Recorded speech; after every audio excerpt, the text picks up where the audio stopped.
Salam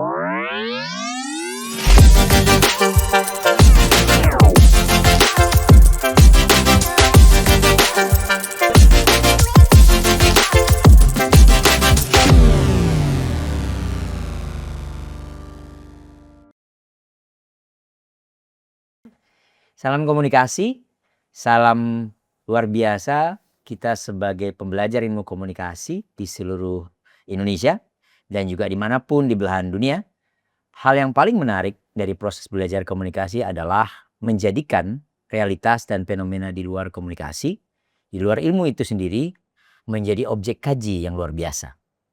Nah, sesi origami berikut ini berupaya untuk menghadirkan suasana atmosfer pembelajaran di kelas komunikasi krisis dan bencana yang diajarkan di mata kuliah pada Departemen Ilmu Komunikasi, khususnya program Pasca Sarjana Ilmu Komunikasi UGM, yaitu tentang bagaimana memotret, menganalisis, dan mengidentifikasi aspek-aspek di krisis. Bersama saya pada sesi ini sudah ada nih dua teman yang kakak-kakak ini, yang ganteng dan cantik ini dari mata kuliah dari kelas angkatan 2025. Oke. Yang ujung sana ada Kak Dwi Rizky Wahyudi ya. Iya, Angkatan 2025 ya. Semester sekarang semester 2. 2 ya, 2. Kita panggil aja Kak Rizky. Selamat gabung di Ngobrol-Ngobrol Origami, Kak. Yang kedua nih ada Kak Agustin. Kak Agustin, kita kompak ini, tam-tam. Hanya untuk menunjukkan betapa berdukanya kita. Enggak, Ding. Tapi itu memang suasana kebatinnya yang mau dibangun sebenarnya dalam sesi ini. Karena apa, teman-teman? Karena kita akan bicara sesuatu yang mungkin tidak enak didengar, mungkin tidak nyaman ketika dibicarakan, tetapi itulah fakta yang disajikan oleh teman-teman ketika menulis buku Reset Indonesia. Reset Indonesia bercerita tentang begitu banyak program-program pemerintah yang tidak melulu berhasil. Nah, seperti biasa, di kelas komunikasi krisis dan bencana di S2 Ilmu Komunikasi UGM, kami menulis dan belajar tentang bagaimana menyarikan realitas krisis di luar sana ke dalam rangkai pembelajaran di mata kuliah. Nah, mereka berdua ini, Kak Rizky dan Kak Agustin ini juga menulis nih chapter-chapternya. Nah, saya akan ke Kak Rizky dulu. Kak Rizky ini memilih chapter kalau tidak salah yang sangat menarik nih. Tentang bagi-bagi tanah ya? Benar Mas. Tentang bagi-bagi tanah kaitannya dengan mengapa sih kita bisa gampang sekali nanti bisa terperosok dalam krisis agraria, Kak ya? Nah. Oke, pertanyaannya gini, Kak. Bagaimana bisa kondisi permasalahan kaitannya dengan lahan, permasalahan kaitannya dengan penguasaan coupling wilayah, penataan tata letak tanah gitu ya, kepemilikan sebagai sebuah krisis yang besar, itu bisa jadi dilihat dari sebuah krisis komunikasi. Gimana di tulisan Kak Rizky melihatnya itu? Nah, kalau saya sendiri melihatnya, Mas, di dalam tulisan bagi-bagi tanah ala Bung Hatta itu terkait reformasi agraria itu, di sini sebenarnya adalah krisis ini sebenarnya sudah terlihat sejak awal gitu. Bisa dibilang sudah tercium lah, ini akan berpotensi krisis ke depannya. Karena dari Bung Hatta sendiri melihat kalau jika masyarakat memiliki tanah lebih luas daripada masyarakat lainnya, itu akan menjadi senjata untuk menindas satu sama lain. Nah, sebenarnya ini sudah diantisipasi oleh Bung Hatta itu dengan reformasi agraria di tahun 1960 ya, Mas, di mana pemerintah itu membagikan tanah atau lahan kepada masyarakat itu maksimal 20 hektar per orangnya gitu. Saat itu? Saat itu. Maksimal 20 hektar supaya apa? Supaya tidak serang-serangan satu sama lain lah nantinya gitu. Ya? Tidak berebut gitu, tidak menindas satu sama lain karena lu tanah saya lebih banyak nih, kamu punya apa gitu. Tapi dalam proses penerapannya itu tidak bisa diterapkan begitu diberlakukan ya. Ya, ketika diberlakukan cuma sekitar 5 tahun karena terjadi penggulingan pemerintahan ya bisa dibilang saat itu. Nah, jadi itu masyarakat yang sudah menerima itu jadinya melepas lagi tanahnya karena takut nih, Mas. Takut karena terafiliasi dengan PKI gitu. Waktu itu. Jadi tanah juga ditelantarkan kembali sama mereka dan lama-kelamaan ketika itu ditelantarkan itu akan kembali menjadi milik negara. Negara. Dan negara pun membuat undang-undang terkait hak guna usaha bagi pihak swasta dan membagikan tanah tersebut untuk dikelola. Sebenarnya pada saat itu belum terlihat krisis ya Mas, karena apa? Masyarakat sendiri juga terkadang ketika pada zaman dahulu itu juga ketika zaman penjajahan Jepang dan Belanda, lahan mereka juga sering dipinjam sebenarnya. Oke. Tapi karena tidak ada masalah apa-apa, jadi ketika dipinjam lagi oleh pemerintah, mereka kayak, oh ya udah seperti biasa juga kok Jadi dipinjam gitu. bahasanya pinjam ya Kak ya? Pinjam, pada awalnya pinjam Mas gitu. Cuman karena mereka kayak dengan logo ya udah dipakai gitu kan. Pada akhirnya mereka lama-kelamaan sadar nih, kok makin ke sini makin aneh, seperti lahan mereka mulai dipagari dan segala macam gitu. Hilang kepemilikan kan? Iya, gitu ya? padahal Oke. makanya kan hak izin pakai gitu, bukan hak milik gitu Mas. Oke. Nah, dan ini juga sebenarnya dari satu sisinya pemerintah juga apa ya, entah tidak sadar kalau ini krisis atau pura-pura tidak sadar gitu kan. Karena sebenarnya hal ini sudah banyak sih Mas, track record-nya seperti mungkin terbaru deh pemerintahan Jokowi gitu kan.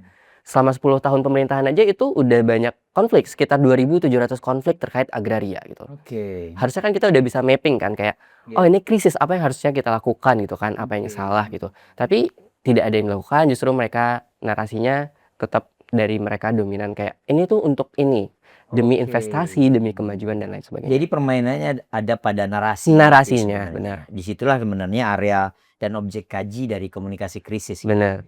Tapi ngomong tentang narasi ini, saya akan memindahkannya ke Kak Agustin bahwa iya, problem komunikasi krisis adalah sebuah problem narasian yang betul-betul kadang memanipulasi gitu ya. Mudah sekali dia masuk ke situ gitu. Tentu ini ada rekayasa, kepentingan politik dan lain sebagainya lah. Tapi kan yang paling menarik ini Kak Agustin ini kan menulis khusus tentang food estate nih. Menulis food estate dengan segala macam perjalanan sejarah. Catatan kegagalan sih sebenarnya ya. Mungkin pernah ada masa ketika dia berhasil, tapi dalam buku ini banyak sekali, terutama chapternya Kak Agustin ya, kait pemilihannya tentang food estate. Jadi bagaimana Kak Agustin melihatnya tiba-tiba dia berubah menjadi suatu krisis komunikasi yang sebenarnya sangat mengkhawatirkan. Gimana Kak? Ada tulisan Kak Agustin sendiri? Ya ini sebenarnya adalah food estate ini tuh program itu bertentangan ya itu. Programnya yang memang diklaim untuk mencegah krisis pangan nasional, yang ada itu malah memunculkan krisis baru. Itu karena pembukaan lahan secara masif, terus deforestasi hutan itu tadi ya Mas, itu memunculkan krisis lingkungan, kerusakan lingkungan, kemudian juga keanekaragaman hayati terdampak, bahkan otonomi petani pun juga terdampak gitu Mas. Nah, kalau kita bilang ini krisisnya bergeser ke krisis komunikasi, ya balik lagi karena pemerintah itu dari awal menarasikan seperti yang dikatakan Mas Rizky juga, bahwa narasi itu pemerintah narasinya itu hanya fokus di produksi, hasil produksi gitu, keuntungannya saja gitu. Tapi pemerintah tidak pernah ini bicara terkait dampaknya, salah satunya yaitu dampak ekologisnya itu.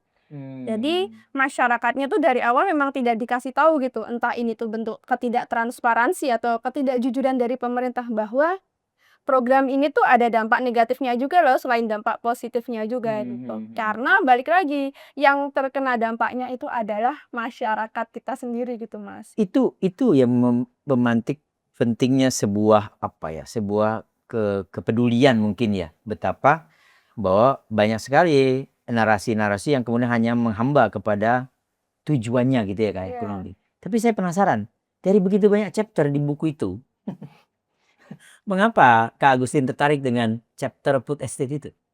Nah, sebenarnya ini ya Mas, saya hubungkan dengan yang terjadi di tempat tinggal saya Mas. Oke. Di Ngawi, Jawa Timur. Oke. Jawa Timur lah ya, nggak usah disebut. Bahaya. Ini area Jawa Timur lah ya. Jawa Timur ini kan masuk di lumbung pangan nasional ya salah satunya, termasuk kabupaten tempat saya tinggal itu Mas. Di saat pemerintah lagi gencar-gencarnya program food estate ini, Jawa Timur yang jadi lumbung pangan nasional, salah satunya tempat saya itu malah banyak persoalan yang beralih ke industri. Jadi dibangun pabrik-pabrik. Bahkan dalam kurun waktu 2024 sampai 2025 itu sudah sekitar puluhan pabrik yang berdiri gitu Mas. I see. Kenapa tidak dimaksimalkan saja ya yang sudah ada di Jawa gitu? Iya, kok malah kemana-mana gitu ya, dengan dana dan kemudian orientasi proyek yang gila-gilaan raksasanya gitu ya. Akan merusak hutan ya. Itu menarik gitu. Jadi saya paham betapa sebenarnya Kak Agustin itu memiliki sensitivitas yang melihat bahwa ini tuh sebenarnya bukan sesuatu yang tidak sengaja gitu ya, tapi memang sudah direncanakan. Oke. Tapi ini area yang paling menarik untuk kita bicara ketika komunikasi kritis itu teman-teman, komunikasi krisis ya, di kelas-kelas komunikasi krisis adalah komunikasi krisis itu selalu bermula dari perkara persepsi ya. Benar. Persepsi selalu bermula dari masalah kesadaran. Nah, saya ingin ke Kak Rizky juga. Kaitannya dengan masalah agraria tadi. Kalau Kak Rizky dalam tulisan Kak Rizky tadi, sampai enggak pada kesimpulan betapa masyarakat itu sebenarnya mudah sekali lupa. Tidak sadar bahwa ada hal-hal tertentu yang di masa depan itu akan berubah menjadi krisis. Dia mungkin tidak terasa saat sekarang. Tapi in the next time gitu ya, next step dia bisa berubah menjadi sebuah krisis. Artinya ada potensial of crisis yang terjadi. Nah, di tulisan Mas Rizky sendiri, itu bagaimana dirimu melihat bahwa ini tuh ada masalah area persepsi dan kesadaran orang tentang tanah yang kemudian menjadi semakin berpotensi menjadi krisis besar di masa depan. Gimana itu? Oke, terkait itu, ini tadi sih Mas, kadang karena sebelum-sebelumnya udah terbiasa gitu kan, dari masyarakat tersebut kayak, oh lahannya dipinjam dan tidak ada masalah apa-apa gitu kan. Tapi kan Diikhlaskan nampaknya gitu ya? diikhlaskan gitu, karena tidak, suatu saat itu akan balik lagi ke masyarakat Oh, I see. oleh yang minjam sebelumnya gitu. Hmm. Tapi di kali ini ketika dipinjam mereka persepsinya sama, oh paling nanti juga Balikin. dibalik lagi gitu kan. Oke. Tapi tanpa mereka sadar ketika misalnya tanah yang mereka punya itu dipinjam dalam waktu yang cukup lama, itu izin pakainya bisa berubah menjadi izin hak milik nantinya gitu. Akan berpindah tangan karena mereka juga tidak mengurusi lahan itu kan Mas gitu. Dan itu mereka sense mereka dari awal itu tidak ada gitu. Dan juga itu untuk masyarakat yang terdampak secara langsung. Tapi untuk masyarakat luas mungkin bisa dibilang karena mereka tidak mendapatkan pemberitaan yang masif ya Mas terkait itu. Karena sebenarnya untuk konflik agraria sendiri itu kan sudah cukup banyak gitu kan. Seperti tadi ada 2.700 konflik, tapi sebenarnya tidak diberitakan secara merata. Jadi masyarakat yang lain pun tidak tahu kalau misalnya, oh ternyata kebijakan-kebijakan yang dikeluarkan oleh sang pembuat regulasi ini tadi itu berpotensi menjadi krisis. Karena apa? Di tempat lain sudah terjadi bahkan sampai kekerasan dan sebagainya yang bahkan menciptakan penghilangan nyawa juga, banyak yang bertumpahan darah juga dalam memperebutkan lahan. Tapi pemberitaannya itu tidak merata. Jadi masyarakat yang lain pun ketika dia tidak terdampak dan dia tidak dapat pemberitaan, jadi dia merasa kayak oh ya sudah semuanya aman aja gitu, nggak ada krisis ke depannya gitu. Apakah itu bisa kita katakan bahwa telat nyadarnya Kak? Bisa dibilang begitu Mas. Telat nyadarnya gitu ya, bahwa Iya, benar. ini nanti bisa menjadi krisis gitu. Benar. Keterlenaan itu tadi. Iya, mereka terlena. Itu juga efek negatif dari serba percaya kali ya. Iya nggak sih? Jadi Bisa dibilang gue percaya aja sama lo gitu ya. Karena lu apa yang akan mengatur hidup gue, maka gue percaya aja. Tapi ternyata kan banyak aspek-aspek politik dan kepentingan. kepentingan ya, benar. Nah ini juga menarik mungkin di tulisannya Kak Agustin tentang food estate itu tadi. Jadi bagaimana kemudian bahasanya begini deh, lah daripada lahannya tidak dipakai, ya udahlah pakai yang bisa dipakai dulu gitu. Karena banyak sekali potensi konflik terjadi gara-gara seperti itu ya. Kalau di tulisan punya Kak Agustin itu bagaimana melihatnya aspek kesadaran dan persepsi atas krisis itu bisa muncul menjadi bagian dari perkara di food estate itu. Gimana Kak? Nah, itu mungkin karena dari awalnya tadi ya pemerintah menarasikannya adalah produksi, keuntungan tuh. Jadi masyarakat tuh mungkin awal-awalnya terbuai, it's okay lah gitu. Ternyata lama-kelamaan baru kerasa ini ada krisis. Dampaknya apa? Salah satunya rusak lingkungan. Terus mereka juga yang awalnya ngikut aja tanamannya diubah, yang awalnya sagu diubah ke padi. Ternyata ujung-ujungnya di belakang masyarakat baru merasakan bahwa mereka tidak cocok, lo tidak bisa bertanam padi. Terus selain itu juga dibutuhkan modal yang besar itu juga ya. Padahal masyarakat mungkin awalnya oh ngikut aja pemerintah, ternyata di belakang kayak kena tipu gitu. Dia mencoba mencari kata yang lebih soft gitu. Faktanya bahwa kemudian kalau itu tipu gitu ya. Dan itu memang kita tidak mengatakan pemerintah, tapi oknum yang ada dalam pemerintah. Berarti dalam prasangka yang dibangun dari buku ini gitu ya. Selalu saja ada oknum-oknum yang tadi ya Kak Agusti dan Kak Rizky yang memanfaatkan posisi itu. Benar. Teman-teman juga tahu kan ada posisi-posisi tertentu yang memanfaatkan BGN hari ini gitu ya. Nah, kemudian terbukti betapa sangat luar biasanya kemudian beberapa orang yang kemudian keuntungannya tidak main-main gitu ya. Mungkin Benar. logikanya kurang lebih sama, tapi pertanyaan tetap begini, Kak Agustin, bahwa sedemikian lamakah masyarakat itu menyadari bahwa ada potensi krisis, atau oknum-oknum pemerintah tadi memang bisa dikatakan tidak terlalu sensitif dengan adanya krisis selama kepentingan mereka terpenuhi? Gimana di tulisan Mbak Christine? Sampai ke sana nggak tulisannya? Kalau menurut saya tuh dari awalnya memang tingkat kewaspadaan pemerintahnya itu juga kurang ya, Mas. Oke, kayak apa tuh? Seperti masyarakat itu kan sudah mengeluhkan hal tersebut gitu ya. Sih. Sebelum, karena itu kan udah dari lama ya, Mas, Iya. dari Soeharto. Betul. Program-program itu emang sudah ada sejak Orde Baru. Nah, harusnya pemerintah itu udah meningkatkan kewaspadaan gitu loh. Dari masyarakatnya aja yang udah mengeluh gitu. Harusnya ini diubahlah kebijakannya, tapi enggak, justru malah dipertahankan, malah merusak gitu. Iya, itu yang sangat disesalkan. Iya. Kembali kakak semua, kenapa kita berbaju hitam? Jadi kita ingin menyampaikan kesedihan sebenarnya, keprihatinan sih lebih tepat. Bolehlah. Jadi kita memang dalam gitu ya Kak, dalam proses kita kuliah, kita selalu memunculkan semangat betapa sangat harus pedulinya kita gitu ya. Benar. Harus secara arif menyikapi kondisi-kondisi dan fakta-fakta yang so sad, menyedihkan sebenarnya. Nah, teman-teman yang mungkin baik S1, S2 maupun S3 yang belajar tentang komunikasi krisis selalu tahu bahwa cara berpikir dalam komunikasi krisis adalah menggunakan rangkaian konseptual teoritik agar posisi kita sebagai mahasiswa itu terlepas dari beragam kepentingan yang kayak tadi itu Kak, oknum-oknum itu tadi. Nah, saya jadi tertarik nih karena teman-teman berdua ini dan teman-teman lain di Magister Komunikasi UGM tuh diminta tuh untuk membaca banyak teori. Diminta untuk membongkar banyak konseptual teoritik, bagaimana dia menjadi framework untuk memotret realitas. Nah, saya ingin ke Kak Agustin dulu.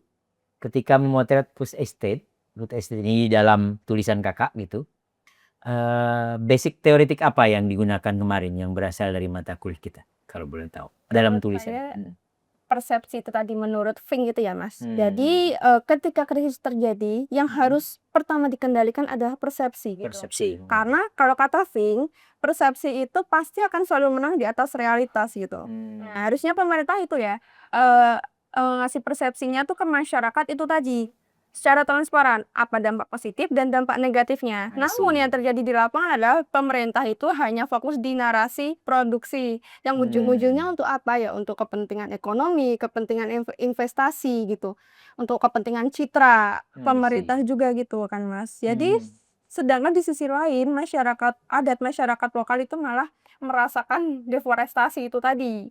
Iya. Apa nilai persepsi yang coba diniscayakan? Artinya yang ideal itu menurut Fink itu sepanjang kakak membacanya gitu ya, itu seperti apa kira-kira? Itu menjadi awal dulu untuk dibentuk atau bagaimana? Sebenarnya tuh seharusnya dari awal sudah dibentuk gitu, Mas. Kita sadarkan ke masyarakat juga. Ini bawa krisis nih gitu ya? Iya, gitu. Jangan ketika sudah terjadi krisis baru disadarkan, sedangkan masyarakatnya tuh sudah masuk ke tidak percaya kepada pembuat kebijakannya gitu. Jadi krisis yang lebih berbahaya dalam logika komunikasi kita adalah distrust itu ya Kak ya, dalam logika itu. Dan jangan-jangan juga oknum-oknum pemerintah ini memelihara distrust itu ya. Artinya untuk kemudian ya biarkan saja dalam situasi kebingungan, dalam situasi ya kalau saya menyebutnya kedunguan lah gitu. Biarin aja dungunya, sementara orang-orang yang mengambil keuntungan ini terus saja menarik keuntungan. Begitu mungkin ya. Iya, seperti itu. Tapi saya sepakat itu buku kita salah satunya yang memang kita gunakan ya. Bahkan membagi krisis dalam 3 tahapan itu ya. Dari awal belum disadari kemudian sampai pada kondisi akut ya. Akut dan sangat petanya sangat menyedihkan. Jangan-jangan di 2 kasus kita ini yang di buku ini tahapannya itu sudah akut banget ya. Ya, tapi ini menarik betul tentang bagaimana proses kita belajar kaitan dengan teori tadi, Kak Rizky. Bahwa banyak data-data dan fakta-fakta, tapi saya penasaran nih. Di dalam tulisannya Kak Rizky itu, teori yang betul-betul menurut Kak Rizky gunakan untuk memotret ini, kalau tadi kan Fink ya, Agustin. Kalau Kak Rizky apa dalam yang kita pelajari? Kalau yang saya ambil ya Mas, karena tadi Mbak Agustin udah melihat dari sisi perspektif masyarakatnya, saya di sini mencoba melihat dari sisi pemerintahannya atau Tapi dengan pembuatan Stephen regulasi. King juga yang digunakan logic theory. Menggunakan teori image repair theory itu. Jadi di mana sebenarnya mereka mengakui kayak ada yang salah nih, citranya sudah negatif sebelumnya, jadi dicoba diperbaiki dengan presiden kita yang sebelumnya terkait program mau bagi-bagi tanah juga seluas 9 juta hektar gitu. Oke. Tapi pada bahkan periode kedua dia menjabat itu realisasinya bahkan di bawah 10% terkait itu gitu. Jadi sebenarnya jika ini diimplementasikan dengan baik terkait program tadi, mungkin citra negatif sebelumnya juga mungkin perlahan mungkin akan tertutup ya Mas ya. Oke. Tapi karena implementasinya juga tidak bisa dibilang tidak konsisten karena tidak sesuai dengan apa yang direncanakan di awal, dan ya yang dibilang Mas Wan tadi kayak memanfaatkan kedunguan masyarakat gitu. Karena dengan apa ya Mas, ketika masyarakat masih terpatri dengan stigma PKI itu kan pasti ada satu sisi ya pada kasus tanah pasti kan di satu sisi ada pihak yang diuntungkan kayak mumpung mereka lagi lengah nih, takut nih mengelola gitu kan, kita manfaatkan. Jadi logik teoretiknya tentang image itu ya. Iya benar ya. Ini menarik nih. Dan sedikit banyak Kak Agustin juga sepakat dong tentang bagaimana manipulasi image, permainan image itu. Bahkan ketika mencoba untuk melihat 3 tahapan krisis itu juga ada permainan persepsi di depan ya. Kalau tadi Kak Agustin. Oke, saya pikir ini pembicaraan yang sangat menarik yang teman-teman yang berada di dan belajar tentang komunikasi krisis di seluruh Indonesia harus paham. Kalau kami belajar di kelas itu ya Kak ya, kita selalu menggunakan lanskap teoritik yang clear untuk memotret apapun fenomena krisis itu sendiri. Jadi sekali lagi, ketika kita belajar krisis, cara memulainya adalah dengan memperkarakan seberapa jauh persepsi dan kemampuan menciptakan image itu biasa dilakukan untuk menyadarkan bahwa kondisi kita sedang krisis. Jadi bagi pembelajar komunikasi, kita harus terus belajar tentang bagaimana kekuatan persepsi itu bermain, memunculkan kesadaran ketika kondisi krisis. Lebih baik krisis disadari lebih cepat, sehingga kita bisa dengan cepat mengantisipasi krisis. Kurang lebih kuliah kita kayak gitu kayak. Benar. Benar. Mereka adalah mahasiswa-mahasiswa yang di S2 komunikasi yang dengan cepat belajar dan menggunakan kerangka teoritik yang optimal. Kita harus ngobrol-ngobrol sampai di sini dulu. Kita akan terus mengembangkan beragam perspektif tentang komunikasi krisis. Dan terima kasih Kak Rizky, Kak Agustin, teman-teman. Tetap belajar komunikasi karena komunikasi adalah fundamental dalam masyarakat Indonesia dan di seluruh dunia. Stay relevan. Thank you ya Kak Rizky. Thank you Mas. Thank you. Masya Allah. Wow.